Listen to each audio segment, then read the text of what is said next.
Hi friend, how's it going? For me it's going well. I'm at Ledgewood today in Northwood, New Hampshire.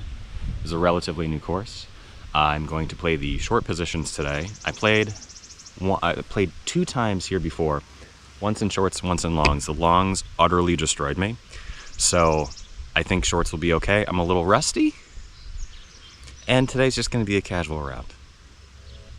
Hole 1 is a 225-foot par 3. The basket is tucked just down into the left, right next to a rock wall. Now, I don't know if that rock wall is OB because the sign does not say anything about that. My first drive is okay, my second one goes a little long, but they're both going to be very left. So really all I'm trying to do here is pick it up for a par.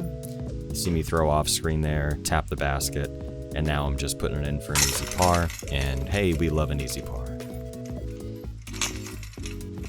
Ledgewood Disc Golf Course opened this year, 2026, opened in 2026. And I think right now it's ranked like the 3rd best in New Hampshire. And I'm wondering, maybe it's even the 1st best. It might be the 1st best in New Hampshire, but people are going gaga over this course. And I'm wondering if it's just because it's a new course and there's like crazy hype for it, or if it really is like the best course in New Hampshire. Because I've played a lot in New Hampshire, and I do enjoy this course a lot, but I took a couple friends here and they weren't like super impressed with it.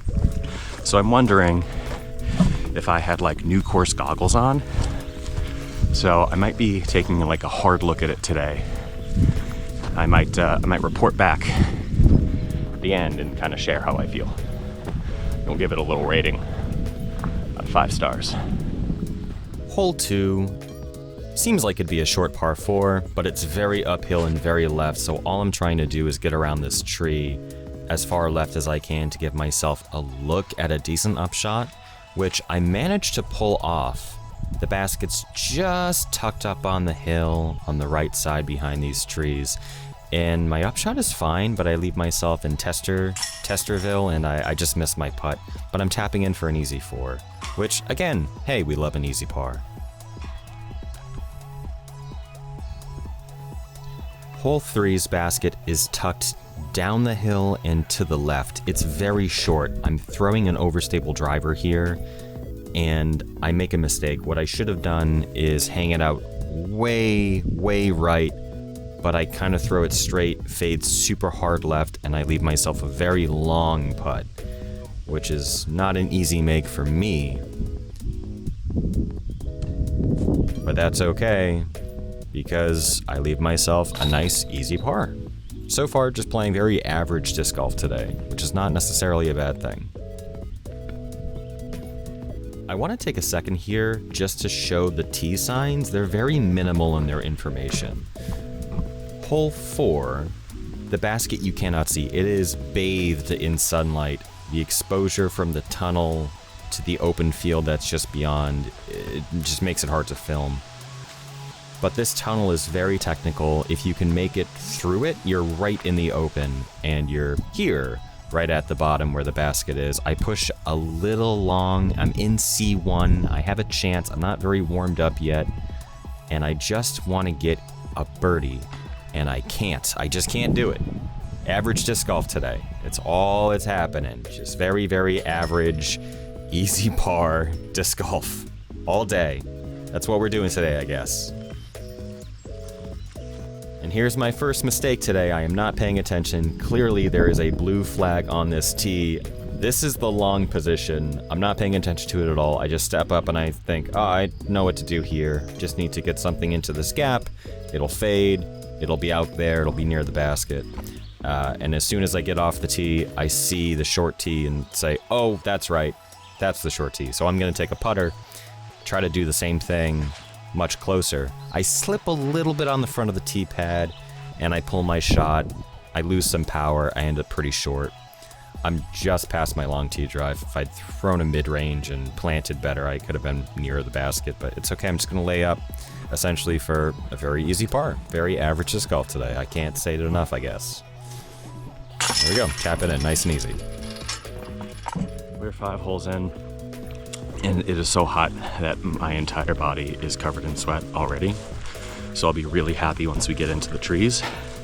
We have a couple more open holes to play, at least one more huge open hole to play, and then I think we'll have some coverage. Hole 6 is the first hole on this course that really distinguishes this course as something unique. But here I totally misread the wind and I throw something too overstable and it goes very poorly for me. That's OB. I thought I had a lot of headwind there, but apparently more of a tail cross.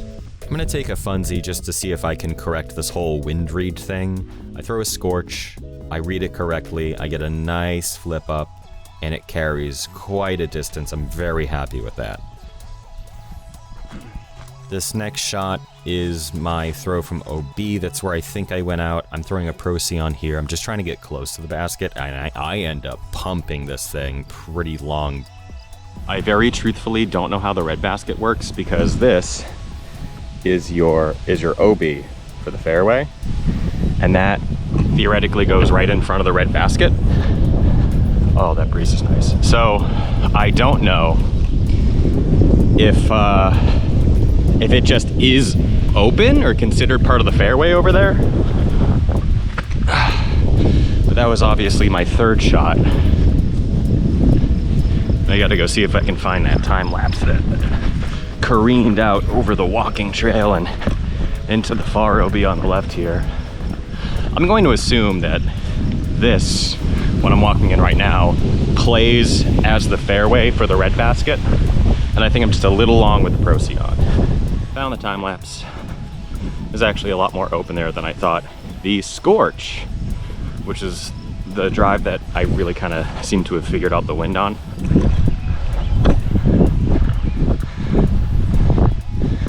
That is pretty nice. Okay, so while I was editing the video, I realized something. The left side I called OB, that's hazard territory. If you're playing the long position, you take that lie, you count it as an extra stroke, but it's not OB. If you're playing the red basket, then it's just part of the fairway, so I was right in assuming that this just plays as part of the fairway and you don't have to take a penalty stroke. But it still doesn't matter because I'm OB anyway on that first drive.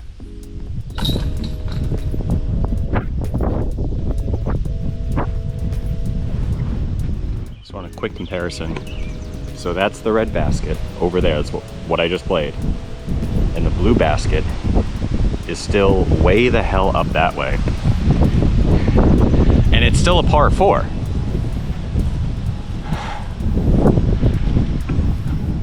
Hole 7 says it's 183 feet, but it is very uphill, and it feels like it plays a lot longer. The basket's tucked way up and to the right, and I'm really just trying to get something understable enough to flip and turn in that direction while still fighting the uphill. This hatchet is the perfect disc for that. Oh my god, that almost went in. Yep. Oh, that would have been cool. It really would have been. That was so close.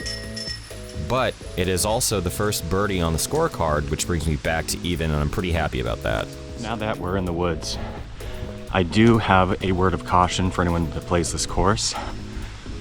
There are a lot of ticks.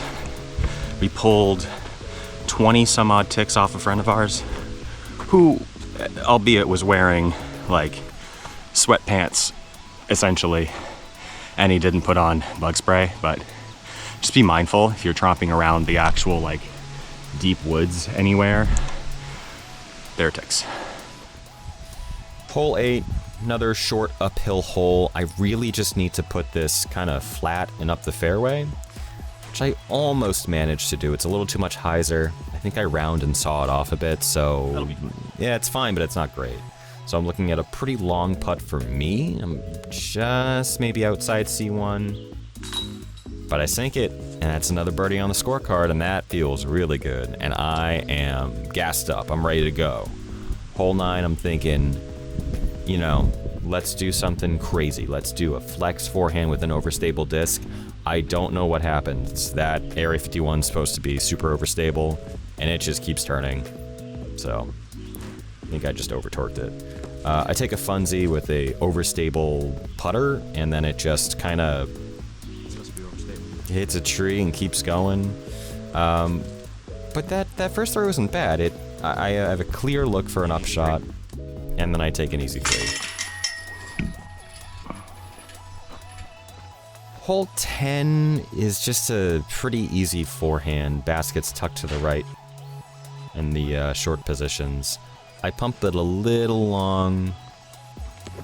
It looks great, and I have a pretty decent shot at birdie, and I just miss a little high. I band it on not a band, which is my signature move. It has to happen at least once a video. We all know that at this point. If you've been watching the channel long enough, you know I have to hit the band at least once per video. It's in my contract. Hole 11, I want to talk about the tunnel here. Hard to tell on camera from this angle, but this tunnel is so very, very, very tight. It is very intimidating in person. What an incredibly pretty tunnel shot. I don't know if it's easy to tell on camera, but this isn't that wide. And it's exactly that very much not wide distance the entire way. And what I threw here was an inner core, specifically the croc blend, which I like a lot.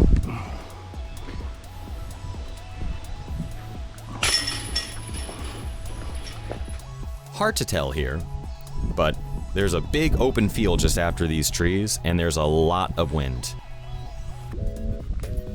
Yeah, that disc just turned all the way to the right and kept going, and I have no idea where it went. That is a lost disc. Headwind really messed me up. That headwind did mess me up, yeah, for sure. It's just a little under 400 feet, way downhill. And I thought to myself, don't throw anything too fast. Throw like an overstable fairway. The headwind just pushed that way over to the right. That was an overstable, that was like an 02, like a 7.502. So now I'm gonna throw the feedback, which is a 9.5 -1.3, but it flies pretty overstable. This headwind is maybe going to be the death of me on this hole.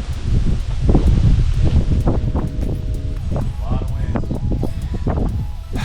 So really, in my head, I'm thinking I need to put so much hyzer on this because I do not trust it anymore. And what I should have done is trusted that disc because it is very overstable. But it's at least playable. I'm gonna be out there in the field somewhere, and it's just a little left. I have a look at the basket. I could get close. I think I choose the wrong disc. I throw something a little too overstable. I put it real short and leave myself a tester. I just missed my putt, which is not bad. It's okay. But with the re-tee, I'm looking at a 6, and I totally negate that 2 underscore that I just had, bringing me back to even, which again, I feel, hey, I'm back to average disc golf. In this hole, I have a formal apology to make to a couple people that I didn't realize were still on the hole. I apologize to them in person, but I cannot see anyone at the bottom of this hill. And right before I stepped up to the tee, I heard chains, and I was like, oh, they must have moved off because I don't see them. That is me doing a second, like, oh, I'm so sorry, and also a double check that they're good. They were basically right where I threw. I felt so horrible about that. Like as soon as I got down there, I was like, I'm so sorry. And they were like, it's cool. They were really nice about it. So I appreciate those guys. They also let me play through in the next hole. They were super chill, super nice, very understanding. But again, I'm very truly so very sorry. Hole 14, 209. Short hole. You just need to get something at the right angle in play, and you're looking at a relatively easy upshot. Thank you, guys. Which I managed to do. I'm literally just pulling something out of my bag, my lie, and popping it in the basket for another bird. Hole 15's kind of funny. So you play both positions, short and long, from the same basket in the same tee, but the long position is a par 3, the short position is a par 4. So the score just changes. So really, this is an eagleable hole. It's 330 downhill. It's just a little technical with the trees at the end and the fade that you have to get on the throw. But this is like easy layup for a birdie. And that brings me to 3 under, which at this point I'm feeling great about that. 3 under feels amazing for what was a pretty mediocre round so far. Hole 16, I'm thinking overstable disc, lean it out way to the right, fade it in through that gap. I miss my line completely. Go way left, hit the rock wall. I'm gonna take a funzie real quick. I take a funzie with the Mako 3 and I throw it nearly perfectly. I get the nice little bit of turn. I get full flight through that gap and I land just to the left of the basket. But obviously I'm gonna take my first throw. I'm trying to make it in a little bit. I give it a soft bid and land just within 10 feet. Pop it in. Nice easy par. I'll keep that 3 under. Hole 17 is crazy. The basket is way up at the top of that hill. It's hard to tell here, but this is a huge steep hill. I'm throwing incredibly high. And you really just need something to get just in front of the basket. The elevation on this hole is great. As in a lot. As in it high.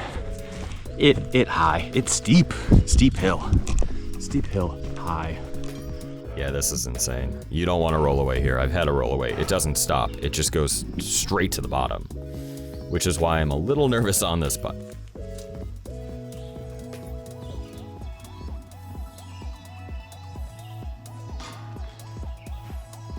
I know it seems silly to lay up on that short of a putt, but just afraid that the putt's gonna sail past the basket.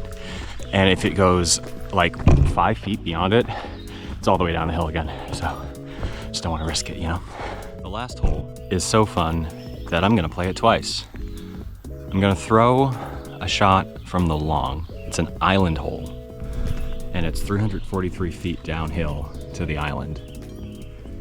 You miss it, you go to the drop zone. So I'm gonna take a couple funsies from here, and then I'll play the actual hole. That is just boop, a little bit forward to the right, so. And then we'll talk a little bit about my opinions on the course. The first time I played this course, I was playing the red track, the shorter track, and I got to this hole and I said, ooh, no, I gotta throw from the longs. And my first throw landed on the island and I took it and I said, I'm just gonna be my score, it's gonna be a birdie, and it was. I'm having a little bit of trouble here today. My first throw, I saw off a little left. My second throw, I don't expect to fade as much. I land to the left of the island again. I just want to get something in the island before I move on. And this insanity is going to do just that. I think maybe it could be out and long, but we'll see. It's possible that none of those are in.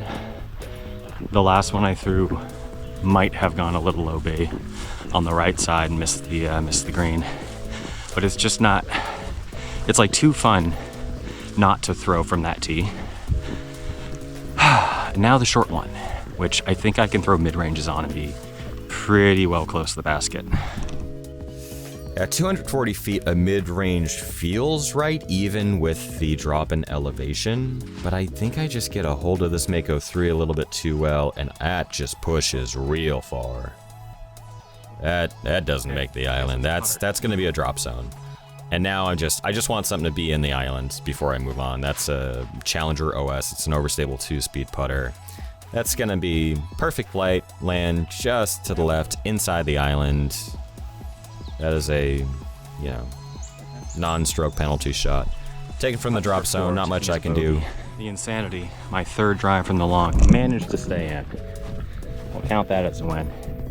Landed pretty close. I'm happy with that. Look at how cool this basket is. It is a nice end to a pretty decent course. I'm taking a bogey here, but it doesn't feel too bad. At 2 under, that's a pretty good day for me, so, I'll take it. And now it's time to walk off and do a little rating.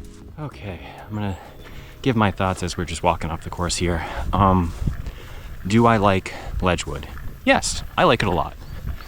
Do I think it is overhyped? Also, yes. But not that much. I don't mind paying $10 to play all day. I think that's a fine price. There's a lot of maintenance that goes into this course. You saw the fairways, they're well maintained. The baskets are fine. It seems like the short baskets are they leave a little bit to be desired. The long baskets are more professional, nicer baskets. I think the gripes I have is that after a while, the big holes feel a little less like novel. Feels almost like okay, yeah, I get it. It's a big bomber hole, which is fun, but get kind of like bored after a while of that. And I'll say the tee signs need to be replaced with something that has more information on it. Hole 1 I played just as it is. You probably thought, wait, isn't that OB? I don't know. Maybe it is, maybe it isn't, but I didn't play it as OB because I don't remember it being stated as such. So there's a lot of information lacking on those signs that they need to be updated at some point. But if you're in the area, come and play this course. It is a nice course. I would say 4 out of 5, solidly 4 out of 5. Good course. Come and play Ledgewood in Northwood, New Hampshire. And I'll see you next time. Bye.